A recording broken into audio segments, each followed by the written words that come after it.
न्यांगशी को कोई किडनैप करके ले जाता है और ये और कोई नहीं मिस्टर फेंग होता है जिसे यी शेन ने खूब मारा था और उसका हाथ भी काट दिया था क्योंकि उसने न्यांगशी के हाथ को गलत तरीके से छुआ था। वो न्यांगशी के हाथ बांधकर लटका देता है और उसे घूरने लगता है। न्यांगशी को होश आता है और उसे देखकर चिल्लाती है तो मिस्टर फेंग डर जाता है। न्यांगशी कहती है कि मिस्टर फेंग तुम ये क्या कर रहे हो, मुझे बांध कर क्यों रखा है। मिस्टर फेंग कहता है कि क्या तुम्हें दिखाई नहीं देता, मैंने तुम्हें किडनैप किया है। न्यांगशी कहती है कि तुमने मुझे किडनैप क्यों किया। तो मिस्टर फेंग अपना जख्मी हाथ दिखाकर कहता है कि ये देखो। न्यांगशी कहती है कि ये क्या है। मिस्टर फेंग कहता है कि क्या तुम अंधी हो, तुम्हें दिखाई नहीं देता, मेरा हाथ गायब है। न्यांगशी कहती है कि अरे हाँ, किसने किया ये तुम्हारे साथ और कहाँ गया तुम्हारा हाथ। मिस्टर फेंग कहता है कि मेरा हाथ ये सब ली शेन ने किया है। न्यांगशी कहती है तो फिर तुमने मुझे क्यों किडनैप किया, मुझे क्यों बांध कर रखा हुआ है। जाओ ली शेन के पास जाओ, उसे यहाँ बांध कर रखो और अपना रिवेंज लो। मिस्टर फेंग कहता है कि ये तो तुमने ठीक कहा। वो जाने लगता है पर तभी रुक जाता है और कहता है कि तुम मुझे अपनी बातों से फंसा नहीं सकती। तुम ली शेन की फियांसे हो और मैंने उसकी होने वाली वाइफ को किडनैप किया है। उसके पास मेरी बात मानने के अलावा और कोई चारा नहीं। मैं ना सिर्फ ये चाहता हूँ कि वो मुझे मेरा हाथ लौटा दे, बल्कि मैं चाहता हूँ कि वो घुटनों के बल बैठकर मुझसे भीख मांगे। ये सुनकर न्यांगशी हंसने लगती है तो मिस्टर फेंग पूछता है कि तुम क्यों हंस रही हो। न्यांगशी कहती है कि अब मैं तुम्हें स्टूपिड बोलूँ या नादान, तुम्हें क्या लगता है तुम्हारे ये सब करने से ली शेन डर जाएगा और एक लड़की के लिए वो सब करेगा। क्या तुमने मुझे किडनैप इसलिए किया क्योंकि तुम उससे डरते हो और उसे छूने की हिम्मत भी नहीं करते। अगर तुम अपना दूसरा हाथ खोना नहीं चाहते तो मुझे यहाँ से जाने दो, नहीं तो। मिस्टर फेंग कहता है तो क्या, तुम क्या कर लोगी। न्यांगशी कहती है कि तुम मुझे मार दो, वरना अगर ली शेन ने तुम्हें छोड़ भी दिया तो मैं तुम्हें नहीं छोड़ूंगी। मिस्टर फेंग कहता है कि तुम्हें क्या लगता है मैं तुम्हारी धमकी से डर गया हूँ, तुम्हें मारने की हिम्मत नहीं करता। न्यांगशी कहती है कि क्या तुम में हिम्मत है, क्या तुमने कभी किसी को मारा भी है। अगर नहीं तो मैं तुम्हें सिखा देती हूँ, या तो मेरा गला काट दो या मेरे दिल में छुरा गोप दो। चलो अब सोच क्या रहे हो, मारो मुझे, निशाना लगाओ। ये कहते ही वो हंसने लगती है। मिस्टर फेंग कहता है कि तुम और ली शेन दोनों ही पागल हो। ये कहते ही वो पीछे मुड़ता है तो वहाँ शू यांग होता है।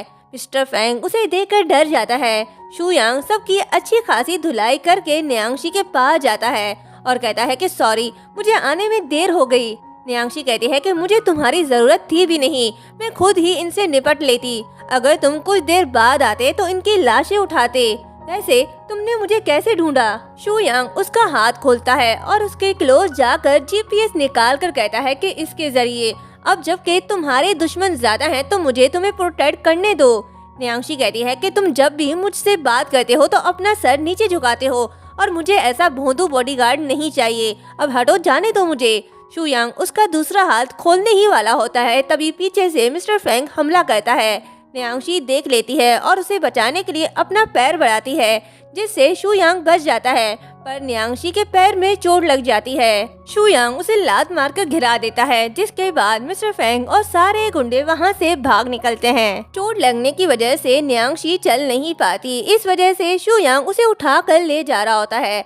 कुछ देर बाद न्यांगशी उससे कहती है कि चलो अब मुझे नीचे उतारो।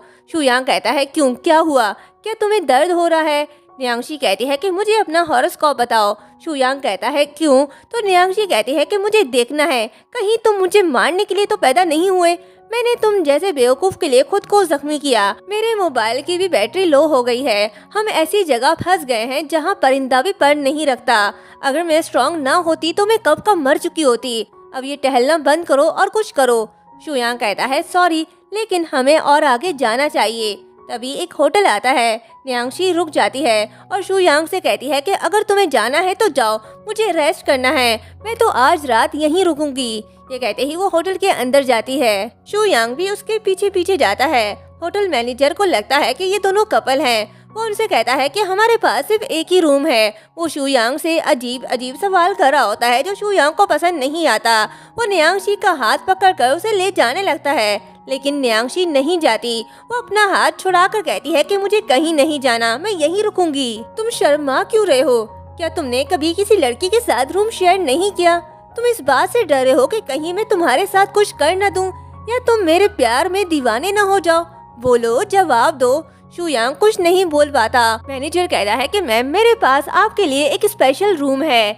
न्यांगशी मान जाती है तो शुयांग कहता है कि किसने कहा ये अकेली रहेगी, जिसके बाद दोनों एक ही रूम ले लेते हैं। शुयांग रूम में आकर एम्बैरेसिंग फील करता है क्योंकि वो कपल रूम जो है, पर न्यांगशी को इस बात से कोई फर्क नहीं पड़ता। वो शुयांग से कहती है कि दरवाजा बंद करो, क्या तुम सारी रात दरवाजा खोल कर ही सोओगे।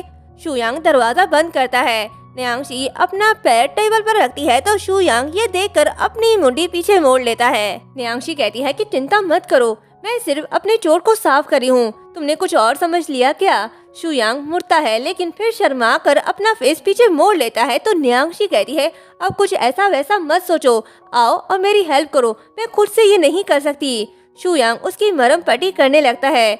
न्यांगशी उसे देखने लगती है और फिर पूछती है कि क्या तुम सिंगल हो। शुयांग कुछ कहने ही वाला होता है तो न्यांगशी उसकी बात सुने बिना ही सोने चली जाती है। रात को न्यांगशी फिर से बुरा सपना देख रही होती है और बार बार डैड को बुला रही होती है।